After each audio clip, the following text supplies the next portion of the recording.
Hi there. Good morning, good afternoon, good evening, whatever time it is. As always, happy whatever day it is, and welcome to me, Larry Erickson, and this show, which is called Left Side of the Aisle. We are here all the time trying to talk about things that we hope you'll be interested in, or sometimes things we think you need to know about. And we do invite any reactions and comments you have, which can be sent to me directly, my personal email, whoviating, WHOVIATING at AOL.com.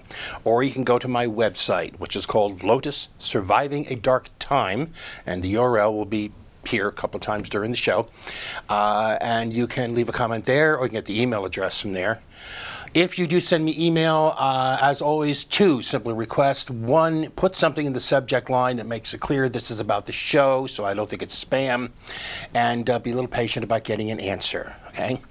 So with that, we're going to get started, and this show is going to be on the week between Christmas and New Year's.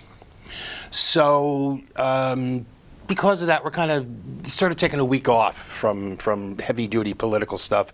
Instead, I've got two things here that come under the heading of our And Another Thing, which is where we step aside from political things, talk about usually some cool science stuff, but this time we got two bits of cool history stuff, both of which are quite seasonally relevant. So the first part is a brief history of, you just went through Christmas, just had Christmas, you're probably still recovering from Christmas, and it may have occurred to you, December 25th. Why December 25th? Why is Christmas then as opposed to any other day of the year? And that's what I'm going to tell you.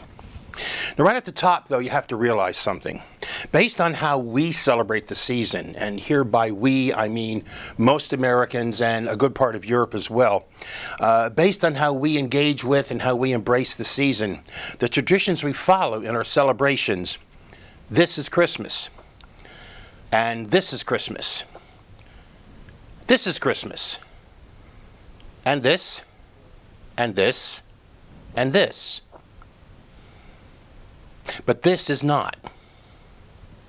Because I know those people who go around saying Jesus is the reason for the season. He isn't, and he never was. And now that half of you are composing nasty emails, let me explain why. The season is actually because of astronomical patterns. Until relatively recently, people were much more aware of the movement of the sun and the stars and so on and the moon than we are now, because such movements were necessary signs for them of the changing of the seasons. It would tell them when to plant, when to reap, when game would be plentiful, when expected and desired rains were coming. All the things they needed to know to run their lives. It was like their almanac. So in prehistoric times, and in fact even well into recorded history, people believed that things like the sun and the moon and so on, that they acted willfully, or they were controlled by gods that acted willfully. And each year, watching the sun get lower and lower in the sky each day as winter approached, a fear developed that one of these years, one of these great cycles, that sun was going to keep right on sinking until it disappeared below the horizon, leaving everybody in perpetual dark and cold. So when every year the sun stopped doing that and started to rise a little higher in the sky each day, this was a cause for celebration. This is the time of the winter solstice. Now, this occurs in the northern hemisphere, depending upon exactly where you are, around December 21st or 22nd. Solstice is actually a combination of two Latin words, and you'll have to forgive my inadequate Latin pronunciation. My Latin's not that good. But it's derived from two Latin words, sol and sistere, which together mean the sun stands still, which of course is what it appears to do at the solstice. It declines, and stops, and back up again. All over the northern hemisphere, this was a time to celebrate. Ancient Egyptians had celebrations, as did ancient Greeks. In fact, in the early years, the Greek celebrations involved a human sacrifice. The Druids celebrated. It was celebrated in Iran. Native American peoples of North America, including the Hopi and the Pueblo, they had their own celebrations. In pagan Scandinavia, the winter festival was called the Yule. And great Yule logs were burned, and people sat around bonfires, drinking mead and telling and listening to great tall tales of deeds past. A boar was sacrificed to the chief god Odin, who donned a broad-brimmed hat and a magic blue cloak and sped around the world at night on his magic white horse. Mistletoe, which was a sacred plant because it grew on the most sacred tree, the oak, was cut, and a spray was given to each family to hang in their doorway as a sign of good luck. This actually is our first reminder that a lot of our holiday traditions, including the very term Yuletide, which means time of the Yule, our traditions are drawn from pagan ones, including decorating with garlands, wreaths, the Christmas tree itself, along with a man who can magically fly around the entire world in just one night. But for the date of Christmas, though, now we're getting into the area where history sort of crosses with speculation, and that area sort of lies between the two. The thing is, no one knows the date Jesus was born. In fact, no one even actually knows the season of the year that he was born. To the extent the Bible can be trusted as a source, we can be very confident he was not born in the winter, because shepherds did not watch their flocks by night at that time of year. In fact, the flocks likely would have been corralled. In fact, watching their flocks by night was most commonly done in the spring in order to protect newborn lambs from wolves.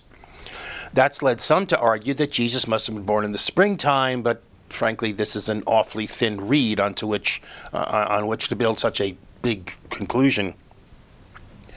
And what's more, the earliest known use in English of the word Christmas, or the Feast of Christ, Christmas, was in a list of feast days with mass days that was set down in England in 1038, 1,000 years after Jesus died, and there was no feast day listed for December 25th. In fact, not only did early Christian church leaders, and here I'm talking like the 2nd, 3rd century CE here, not only did they argue about when Jesus was born, the options included January 2nd, March 21st, March 25th, April 18th, April 19th, May 20th, May 28th, November 17th, November 20th, and yes, December 25th. Some, such as Origen, argued that the whole thing was pointless and wrong because it shouldn't be celebrated at all. Celebrating birthdays, he said, was for pagan gods, not the one true God. Even so, by the middle of the 3rd century, the idea for having a day to celebrate the birth of Jesus was getting pretty well established in Christian communities. However, despite that, it still took some degree of time for that idea to become firmly established and for a date to actually be set for it. Now, in 313 CE, Constantine the Great legally allowed Christianity within the Roman Empire. And in fact, actually, he went considerably beyond legalizing Christianity. His actual statement read, and I'm quoting it here, it was proper that the Christians and all others should have liberty to follow that mode of religion which to each of them appears best. Which, I have to say, shows a lot more tolerance than a lot of folks here do today. Anyway, the first recorded date of the birth of Jesus being celebrated on December 25th was not until the year 336, 300 years after Jesus died. A few years after that, Pope Julius I, however, officially declared that the birth of Jesus would be celebrated on the 25th of December. Oh, by the way, quick sidebar here. Contrary to popular belief, Constantine did not actually get baptized until shortly before his death in 337, and Christianity did not become the formal religion of Rome until 380, 43 years after Constantine died. Okay, that's all well and good. But anyway, let's get back to the point. Okay, December 25th. Okay. How did that date get chosen? Why December 25th? I mean, that was the question. All right, to answer that, first remember that these developments are taking place in Rome. Rome at that point had become the nerve center of organized Christianity. The Church of Rome was like the central the nerve center of Christianity. All right, that date then of December 25th brings us back to the winter solstice. The Romans, like many other ancient peoples, had winter solstice celebrations. In Rome, it was called Saturnalia. Now, this is originally a feast day to the god Saturn, but over time it grew into a gigantic fair and festival of the home. It began with the sacrifice of a pig. It involved riotous merrymaking, feasting, and gambling. Houses were decorated with laurels and evergreens. Schools were closed. The army rested. No prisoners were executed. Friends visited one another, bringing good luck gifts of things like fruit and cakes and candles, dolls, jewelry, incense, and so on. Temples were decorated with evergreens. Processions of people danced through the streets with their faces either masked or blackened and wearing fantastic hats. Masters feasted with slaves who, hypothetically, could do and say what they liked, although I frankly doubt they felt very free to push the privilege, since in a day or maybe just a couple of days they're going to be being back to being ordinary slaves. But hypothetically, they could say and do what they liked. And again, notice here, by the way, some of our Christmas traditions. Decorating your home, laurels, visiting friends, giving gifts, holiday parties. These were not Christian traditions. These were Roman ones, pagan ones. Now, the old Roman goddess of the solstice was Angerona. Her festival day, logically enough for a goddess of the solstice, was December 21st. But when Mithraism, personified by the god Mithra, was introduced into Rome, that goddess was largely supplanted in favor of Mithra's day of seasonal rebirth, which was December 25th. Mithra, himself a composite of earlier beliefs, became amalgamated with a Roman god named Solus Indigeni, a god which itself was actually drawn from the Pelasgian titan of light named Helios. So this new being, this combination of Mithra and Solus Indigeni, this composite of two composites, was Solus Invicta, the invincible sun. And Mithra's day became Dies Natalis Solus Invicti, the birthday of the unconquerable sun. When the Emperor Aurelian proclaimed Mithraism the official religion of Rome in 274, the day became an official holiday. So now in Rome, December 25th is an official holiday. And put all this together now. Before Constantine the Great issued his Edict of Milan, being a Christian in Rome could get you killed. Refusal to participate in the imperial cult was considered treason. During the great persecution carried out by Diocletian from 303 to 311, Christian buildings in the home of Christians were burned, they were torn down, their sacred books were collected and burned.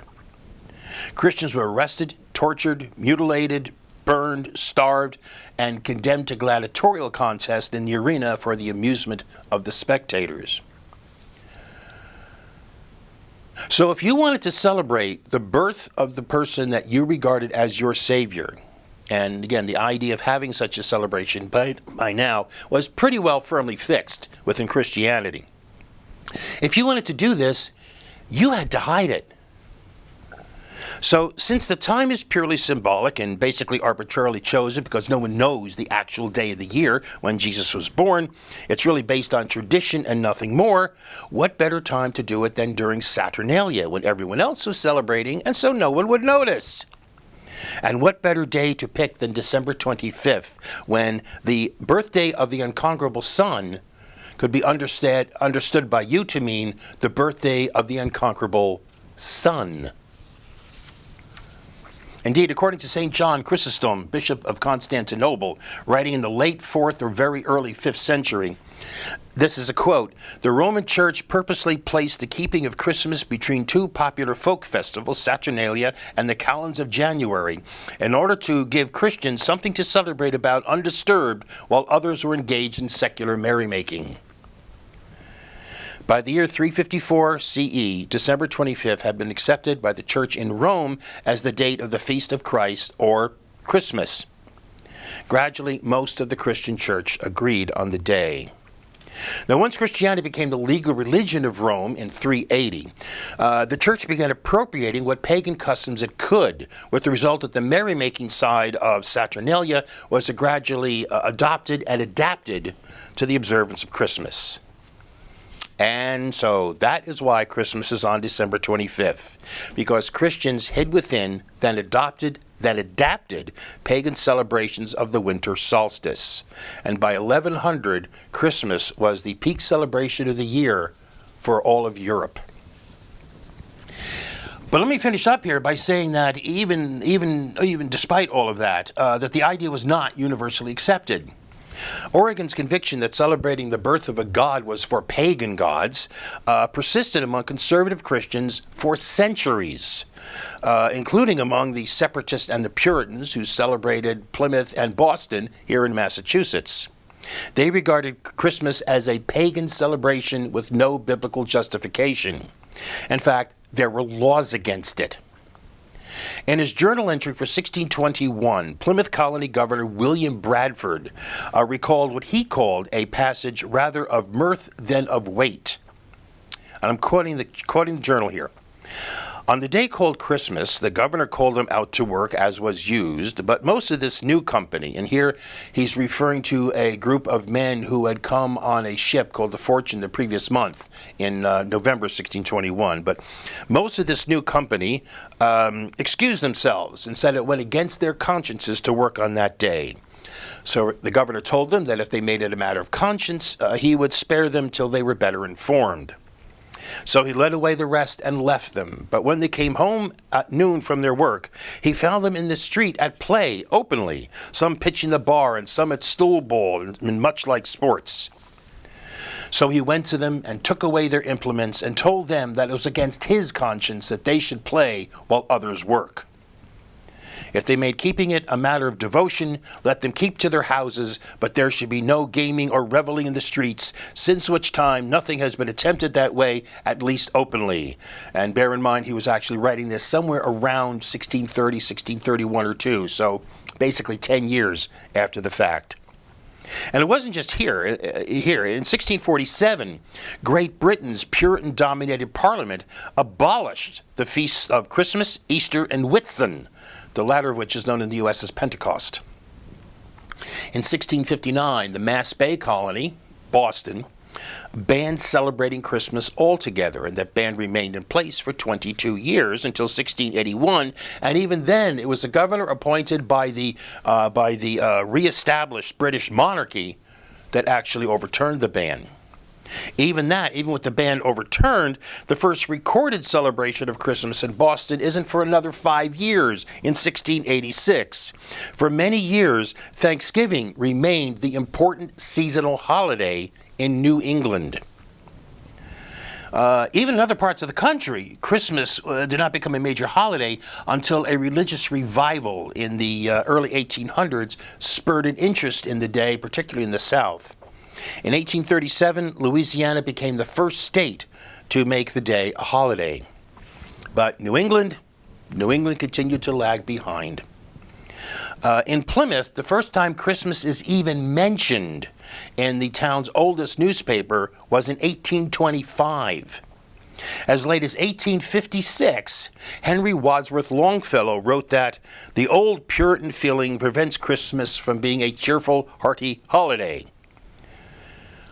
But he said, we are in a transition state, and so it was. By 1860, that same Plymouth paper, which never even mentioned Christmas before 1825, by 1860, that same paper was filled with ads for Christmas presents. And by the end of the century, Christmas was as much a part of Plymouth and the rest of New England as it had become in the rest of the country. And we're going to take a break.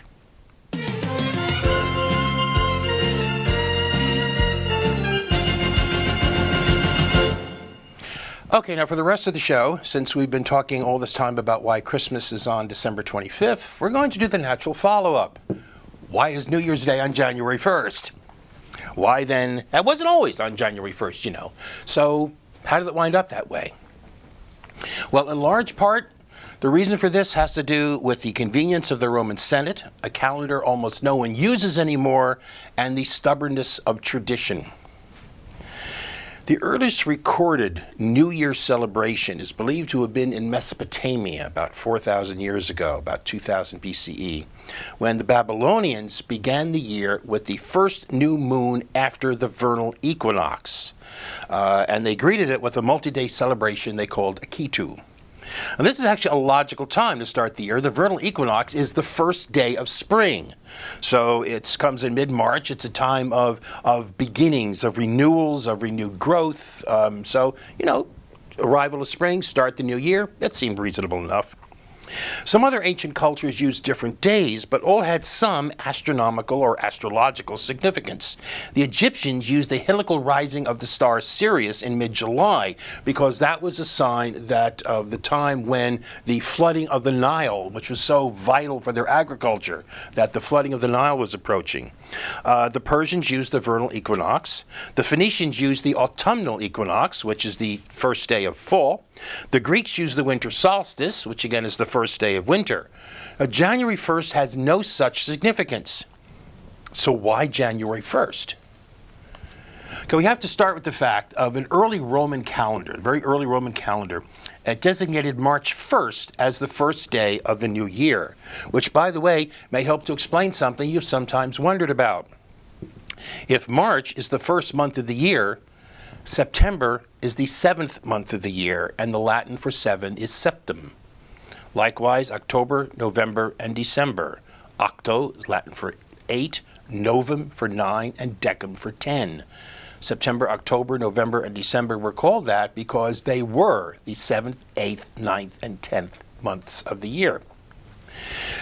Now, according to general, apparently not universal, but according to general agreement, it was in 153 BCE when the Roman Senate moved the first day of the year from March 1st to January 1st, because January 1st was the beginning of the civil year, the time that the newly elected Roman consuls began their term in office, and it just seemed to them more convenient to have the legal year and the civil year start in the same day. Now, another reason that January could be regarded as a reasonable time is that January was named for the Roman god Janus. This is the Roman god of gates, doors, and beginnings. Basically, it's a god of all transitions, of going from here to there, from passing from one to the other. And in fact, Janus had two faces, so he could see the past and the future simultaneously. Now, that old Roman calendar was a lunar one, based on the moon. It had 10 months and a 304-day year. The thing is, the solar year, which is what drives the seasons and the equinoxes and so on, and the lunar year do not match up. In fact, they're like about a dozen days off. By the time of Julius Caesar, this calendar was seriously out of whack with the solar year. So in 46 BCE, Caesar introduced a new solar-based calendar called the Julian calendar, appropriately enough. And this calendar decreed and firmly fixed January 1st as the first day of the year. Okay. The thing is, after the Roman Empire fell, Christianity began to spread across Europe, and there was a desire by the church to downplay the pagan, unchristian festivals such as those that had come to surround New Year in Rome. So in 567, the Second Council of Tours banned using January 1st as the first day of the year, and this is the time when, if the church said it, that's what governments did. So in the Middle Ages in Europe, the official New Year started at different times in different places, including December 25th, which was by then the traditional birthday of Jesus, the older day of March 1st, March 25th, which is the Feast of the Annunciation, and right around the vernal equinox, and even Easter, even though that was a different day every year. The thing is, by the time the council acted, however, the practice of keeping January 1st as New Year's Day was so well established. Remember, this was 600 years after Julius Caesar ruled that it was going to be January 1st. It was so well established that a lot of people ignored the official start of the year and just kept to the old one. Now, the Julian calendar was also flawed, and so by the later 1500s, the calendar was again seriously out of alignment with the solar year. So in 1582, Pope Gregory XIII oversaw the design of a new, more accurate calendar called the Gregorian calendar, which is the one we use now. It introduced the use of leap years to keep the calendar from getting too far out of whack with the solar year. And as a quick sidebar, by the way, it also proved that the Gregorian calendar slightly overcorrects the calendar. So a further change was instituted, a little tweak, where only century years that are divisible by 400, not by 4, are leap years. So 2000 was a leap year, but 1900 wasn't, and 2100 won't be. Now, this also leaves a small error, but apparently it takes something like 3,000 years to build up to a single day, so nobody cares. Now, Pope Gregory also surrendered to tradition. He restored January 1st as the official New Year's Day. Catholic countries in Europe were quick to adopt this, but Protestant ones only did so gradually, suspicious that the Antichrist in Rome was trying to trick them into worshiping on the wrong days. For example, Scotland didn't adopt the calendar until 1600, and England, which had used March 25th as the start of the year since sometime in the 1100s, England didn't finally make the change from the Julian to the Gregorian calendar, which means that when we colonies and what did at the same time, until 1752.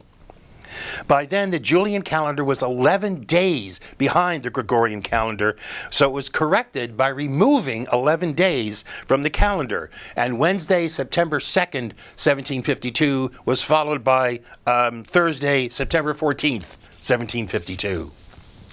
Now, there are tales about that there were riots as a result of this, because people claim that that their lives were 11 days shorter, or that they've been cheated of 11 days of labor. But the fact is, these sentiments existed, but it's generally apparent. Most historians now think that these riots never actually happened.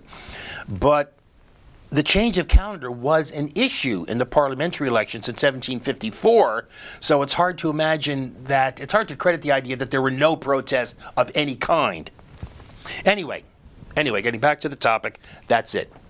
January 1st is the first day of the year, not due to any special meaning of the date, but due to the convenience of the Roman Senate, an old calendar that basically nobody uses anymore, and the surrender of Pope Gregory XIII to the power of tradition. So, in the spirit of Constantine, let me say Merry Christmas, Happy Kwanzaa, Happy Hanukkah, Happy Festivus for all the atheists like me and all the pagans out there, Happy Winter Solstice, and for all of us, Happy Holidays and Happy New Year. Like the man in the story said, we are halfway out of the dark. And as for you, you just have a great week. You have the best week you possibly can. We will see you back here next week. And for now, as always, peace.